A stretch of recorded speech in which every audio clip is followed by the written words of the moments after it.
About 10 years ago, my wife got a master's degree in Christian apologetics. At the time, we really enjoyed the courses. We enjoyed the people that we met. In retrospect, I was really into apologetics, and in retrospect, it's some of the things are kind of turning me off at this point in time as I see the apologetics community and kind of some of the arrogance and nitpickiness that goes on in that. Nevertheless, we enjoyed our time at Biola University, and even though my wife was going to get her master's degree, I was able to tag along, and the professors were really gracious and let me sit in on the classes, and I even asked questions and things. So it was really the best of both worlds for me because as my wife was learning apologetics, we'd get to have great conversations. And on top of that, I was getting to learn from really great professors without having to do the work. It was fantastic. It was really awesome. But one of the courses that my wife had was dealing with the resurrection of Jesus Christ. And when I saw that, I was like, all right, I really enjoy apologetics, but come on. Like, apologetics about the resurrection, like, what in the world can we really know about the resurrection? Like, you either believe it or you don't.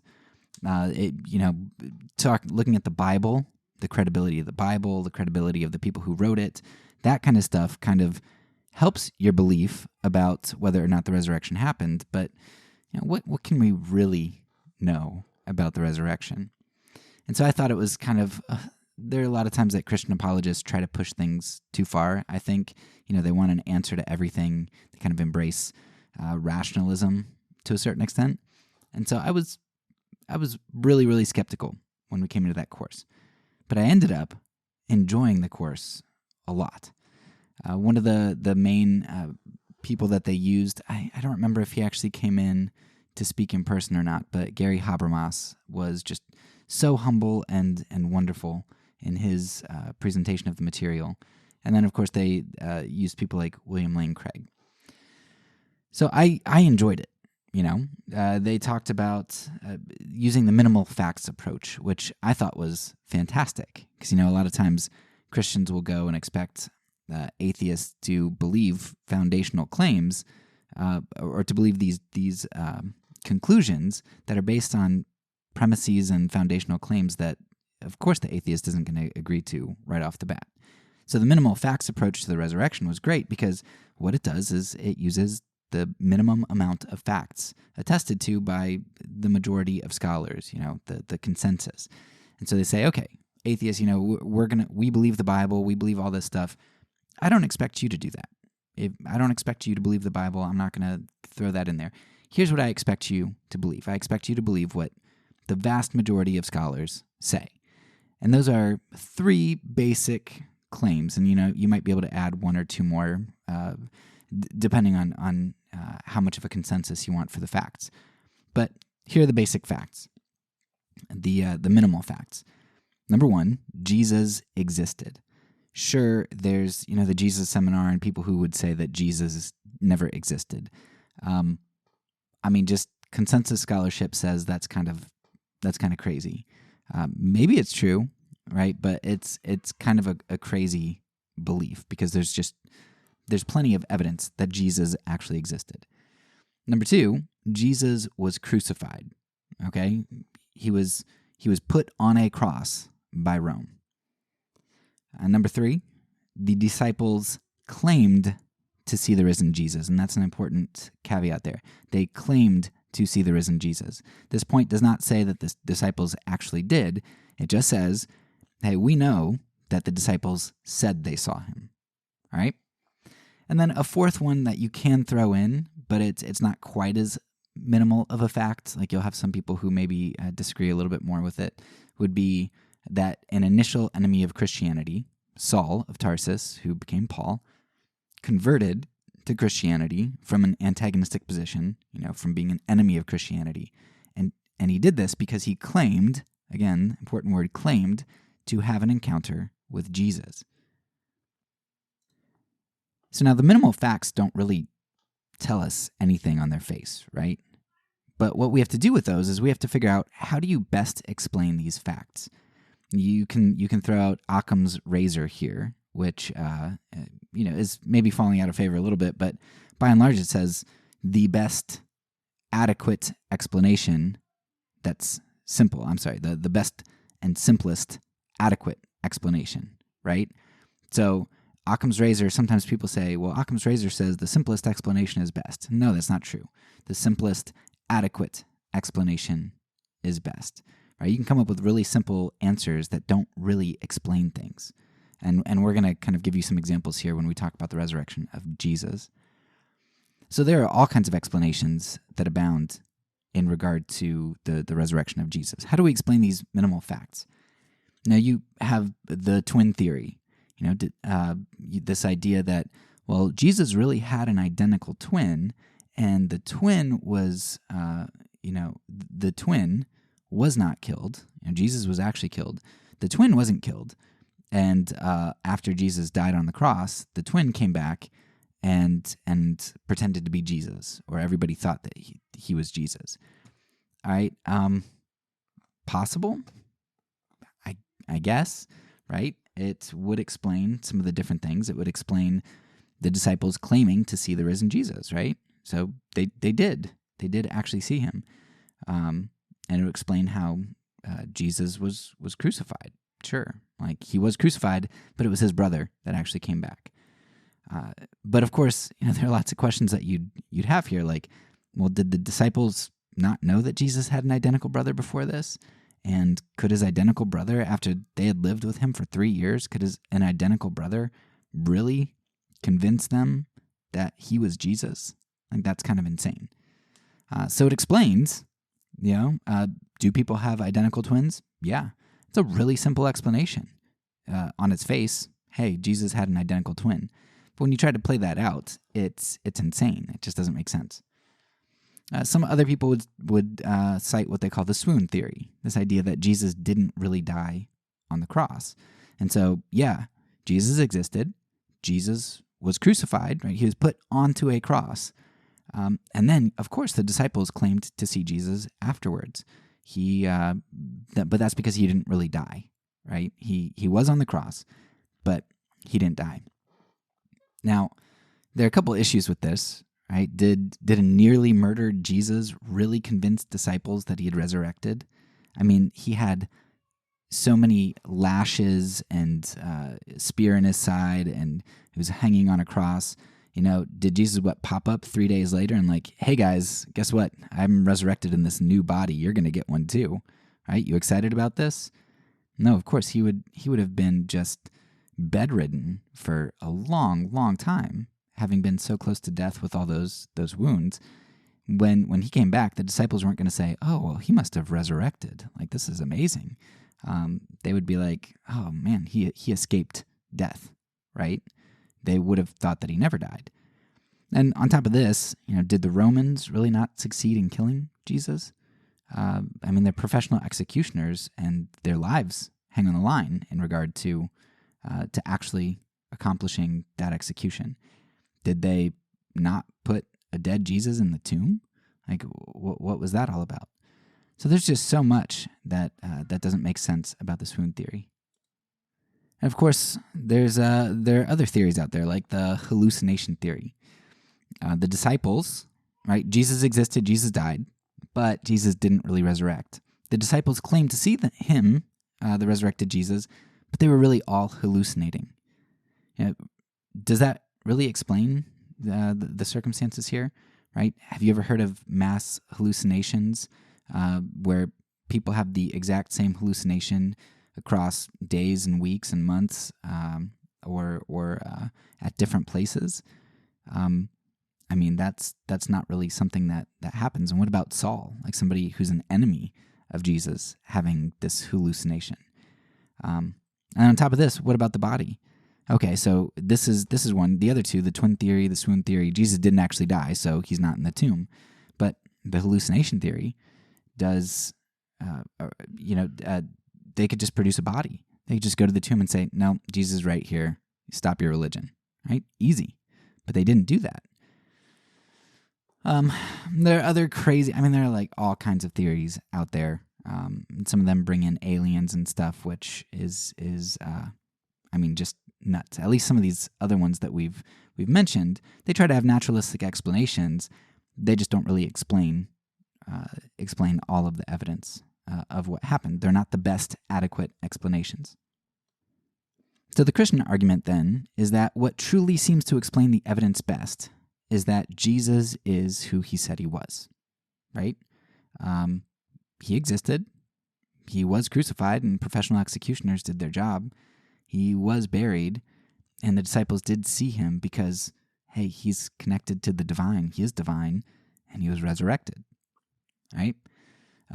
It's an extreme conclusion for some, of course, because people dismiss the possibility of the supernatural outright, right? It's just a conclusion that's off the table because you're just unwilling to even consider the possibility of supernatural explanations. No amount of evidence could ever convince these individuals otherwise. Of course, if you're familiar with the resurrection of Jesus and the discussion that revolves around it, you're probably thinking, yeah, but you skipped maybe the best theory that exists. And that's true, and that's because that's the theory that I really want to hone in on today, because it relates to our discussion of propaganda and our identification of conspiracy theories. So the theory that probably gets the most attention, I think because it maybe is the most reasonable, is that the disciples stole the body. Now, it definitely seems the most plausible that there was a conspiracy by these disciples, that there were 12. After Judas was replaced, there were 12 again, and there were a lot more disciples. We know that Jesus was with lots of women disciples and lots of other disciples too. So these disciples, however large that group was, had invested so much time, money, energy, commitment into Jesus and his ministry, and they're seeking to save face and save their skin, right? Because the pressure is bearing down on them now. Well, J. Warner Wallace, in his book Cold Case Christianity, digs into this idea that the disciples stole the body. I like Wallace because he was a cold case detective. He was on Dateline a bunch of times, and he really understands how to look at information and to make a case, especially cases that are cold, right? That have a lot of evidence has disappeared. The memories of witnesses maybe have changed or gotten foggy. He deals with this kind of stuff. So Wallace has seen his fair share of conspirators in his time and has had experience of what that conspiracy looks like over time. And one of the things that he said, which I hung on to for a long time, was that conspiracies are really difficult to maintain. The more people involved in a conspiracy, the more improbable it is to maintain it. Now, it's hard enough for one person to maintain a lie. It's much harder for multiple people to maintain a lie without contradicting each other on vital details over time. The more times you tell a story, the better the chances that you're going to miss some details or get some things wrong. Beyond the difficulty of one person maintaining a lie, or even multiple people maintaining that same lie, which is exponentially more difficult, it's also difficult to maintain a conspiracy with more people because there's a temptation to turn on each other when the pressure gets too high. Conspiracies of 2 are difficult enough to maintain, let alone conspiracies of 12, plus hundreds more that we know claim to have seen Jesus resurrected within his generation.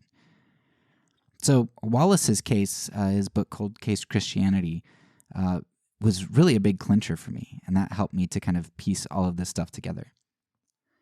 But as I started studying for this season on propaganda, I realized that I was looking at a ton of conspiracies which had a significant amount of complexity and a large number of conspirators. So that was really rough for me to kind of face, right? Because I had held on. It's not that this made me stop believing in the resurrection. It just really started me questioning things. Like, was this historical case, this cold case, really something that I could hang my hat on with some confidence? Was it a piece of evidence that I should use with other people, a line of argumentation or reasoning? So was my confidence in the case for the resurrection of Jesus on shakier ground than I thought? Now, I'm going to answer that not at all. And I want to take the rest of this episode to unpack why I have confidence in the case for the resurrection, while at the same time using this to help us see how larger conspiracies function and persist. There's some significant differences between the conspiracy of the supposed conspiracy of the resurrection of Jesus and some of these big conspiracies that we've looked at this season. So beyond the number of conspirators needing to be low for a successful conspiracy, Wallace also identifies the idea that people will not die for known lies. So there are plenty of people today who are willing to be martyred for ideas that are untrue. People died for unjust causes in Nazi Germany, right? The Third Reich. People died for a variety of religions, and they still die for a variety of religions, most of which can't possibly be true if we assume the law of non-contradiction, right? If Islam is true, people die for Islam, great, they die for a truth. But then the people who are dying for Christianity are dying for a lie, and vice versa. And if none of the religions are true, lots of people are dying for lies. But the thing is that these people who become martyrs only die for untruths because they think they're true. Now, whether it's trumped up nationalism that's ingrained into somebody from childhood or false religions, people will die for ideologies, but only those ideologies that they believe in, that they believe are true. Now, one has to ask why the disciples would maintain a conspiracy if they didn't think that it were true. If Jesus wasn't really alive and it came time for the disciples to be tortured or executed, what in the world would have caused them to maintain their supposed faith if they knew what they were claiming was a lie? Even if you're going to assume, it was really lucrative for those disciples to hold to the resurrection of Jesus, okay, maybe they made a bunch of money in their early apostleship. All right, let's just say that they did. When it came time to recant or be executed, what would motivate them to maintain that lie at that point if they knew that it was a lie? Why would they proclaim the gospel of Jesus and get themselves into trouble for a lie, get stoned, go to prison? Why wouldn't they recant when the pressure was turned up? And that leads to the third point, which is that there has to be some positive reward for maintaining a conspiracy. So maybe the disciples made up the resurrection because, like many modern-day preachers, they wanted to fleece the flock. But we know that the very early church was relatively poor. The disciples' teachings were very hard in regard to giving up a cush lifestyle and a sense of safety.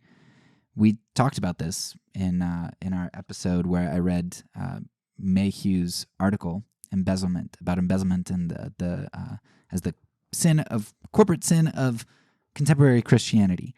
Right? We talked about how the early church, tons and tons of quotes. The early church is telling people to give things up, fasting for days so that they can afford to give to people in need, right? And on top of this, you've got the teachings of the apostles, which were countercultural and damaging to social status. Like, what in the world would have incentivized the disciples to lie about the resurrection of Jesus? It didn't gain them anything. And in fact, it harmed them. It shortened their lives. It made their lives less comfortable, all that kind of stuff. And if they saw Jesus die on a cross and never saw or thought they saw the resurrected Jesus, what in the world would motivate them to maintain that lie? Now, maybe they were all deluded. Sure, maybe they were mass hallucinations, which has never happened in history and hasn't happened since, nor will happen, right? Mass hallucinations with hundreds of people across vast spaces and time, all right? But I don't think you can think that they were lying conspirators. There wasn't a purposeful conspiracy, I don't think. The evidence just doesn't allow for that. Okay, so let's take what we've learned here, talking about the resurrection of Jesus and looking at this season, and apply it to conspiracies that we've discussed. So let's first look at some conspiracies as they limit persons, limit pressure, or limit perception. So first, conspiracies which limit the number of persons. Now, the category of abuse is obviously the best place to look in regard to small-scale conspiracies. We discussed the case of Ravi Zacharias and how he, as an individual, could get away with his sexual abuse for so long. He could do this in large part because he didn't allow anyone else into his sensitive information, like his phone. There was no accountability. He shut people out, which limited the persons involved in the conspiracy, and he ensured that his victims tended to be susceptible to control and had limited resources or recourse due to their positions. While he also tried to limit his accountability, like I said, with his phone, and therefore the pressure that he faced, he also tried to limit perception in his manipulation of his victims' beliefs. His persistence in conspiracy came primarily through his limiting of the persons involved. So, sure, he also limited perception and pressure, right, through various means. But primarily, Zacharias was in this conspiracy alone. He was the only one, as far as I'm aware, that really knew the extent of the things that he was doing. He didn't let anybody else in on that. And through that, he insulated himself from observation and critique, and therefore was able to get away with his conspiracy for some time. Second, besides limiting the number of persons, we also looked at conspiracies which limited the amount of pressure.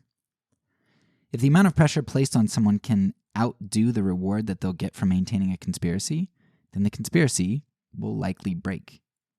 But when we look at conspiracies of things like nations, like the persistent imperial oppression of Haiti by Europe and the United States, or if we look at the baby formula conspiracy, the Church Commission, COINTELPRO, any of these other huge conspiracies, what do we see in regard to pressure? How are they able to avoid detection? Or how are they able to maintain their conspiracies, right? Because they don't limit the persons. There are lots of people involved in these governmental conspiracies. Well, by and large, consequences were non-existent, right? There was no pressure. And if there were consequences in any of these instances, they were extremely minimal and only fell on one or two scapegoats. Now, if you're the director of the CIA, what's going to happen to you if you torture and even kill people? Well, I'll tell you what, we know exactly what happens because we've seen it with our own eyes in the last decade. Just go and watch the movie The Torture Report and read the congressional notes and stuff. Nothing happens. Nothing. There were literally no consequences for our nation's torture and murder of people detained without trial at black sites. There were no consequences for the government looking the other way while they let the black community die from crack that funded a murderous organization in the Contras. Governments can maintain relatively large conspiracies with lots of people because, and this is more true the higher up you go, there's relatively little pressure. They know that there's not oversight and there aren't consequences. No pressure.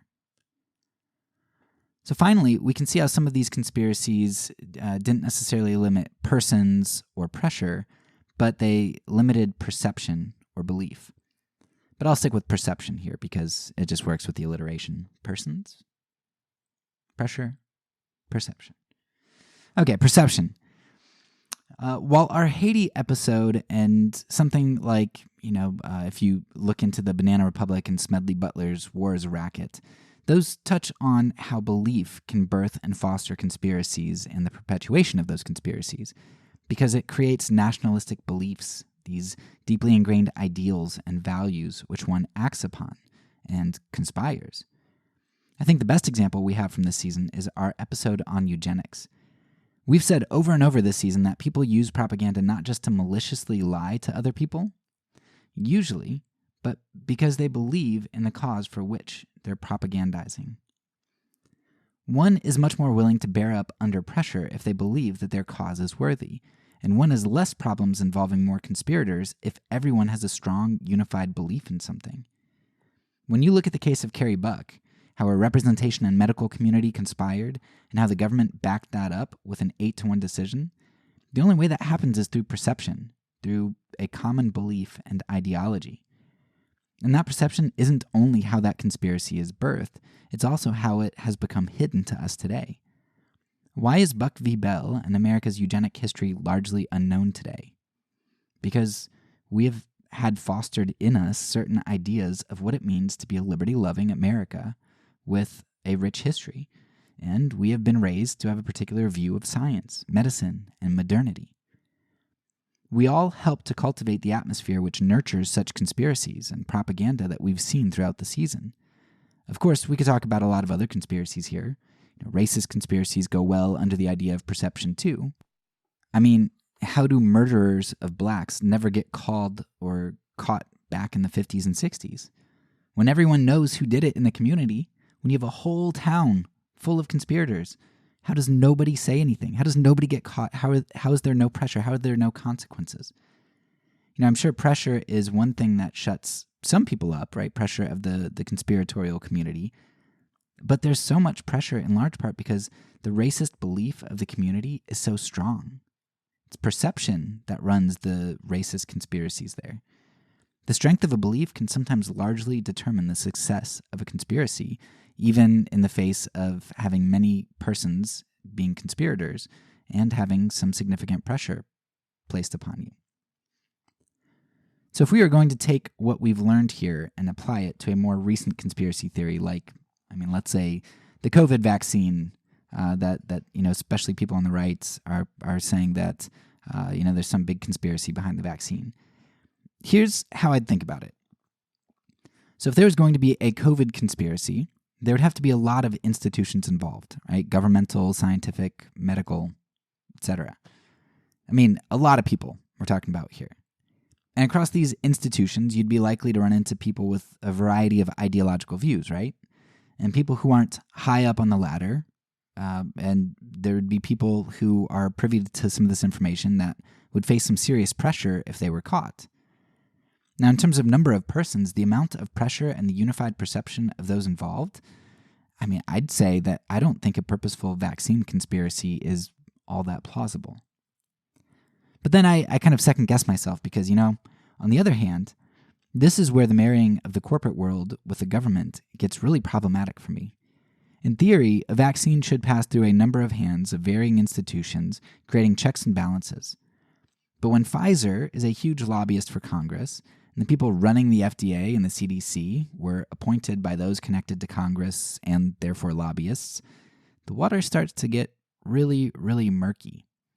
All of a sudden, a variety of institutions aren't really varied and all have a common interest of advancing together. They have the same perception, the same ideological view. There's the appearance of diversity, of checks and balances, but reality is diverging more and more from this mythic past of checks and balances, if they ever existed in the first place. So I know that doesn't really satisfy anybody. It doesn't really answer our question about how to tell if any given conspiracy is true or not. And that's because even after doing a whole season of study on conspiracies, I still struggle. I struggle with the plausibility of some of these things. Just seeing all the conspiracies I've seen and the huge complexity of them, I just don't know. I don't know how to tell if something's true for sure. It's often extremely murky. However, I think this discussion here should at least provide you with some really important tools to evaluate conspiracies, right? Because you have 3 breaking points for conspiracies: persons, pressure, and perception. And if you can evaluate all of those in each of the conspiracies, and you can remember Occam's razor, then I think it's going to help you a lot with coming to rationed conclusions. But hopefully that murkiness also helps to keep you humble in your conclusions. When we look at the resurrection of Jesus, there were many persons, much pressure, and a weak initial perception. Sure, the disciples had all followed Jesus at one point and all had the same ideology and belief, and they eventually ended up going to their deaths for him, right? I'll grant you that. But after Jesus was crucified and they knew that he was dead, their perception was that all they had lived for in the past 3 years was in vain. It was lost. They were not at all believers, as evidenced the best in Thomas's famous insistence on doubt, or the disciples all huddled up and scared. Jesus, who we know existed and we know was crucified, had everything going against his teachings after he was crucified. Something had to cause so many disciples to believe the unbelievable and to bear up under so much pressure for no reward but death. This season we looked at a lot of conspiracies that ended up being true, but it's important to remember that sometimes they aren't. It's important to distinguish this truth because what you believe can change your life.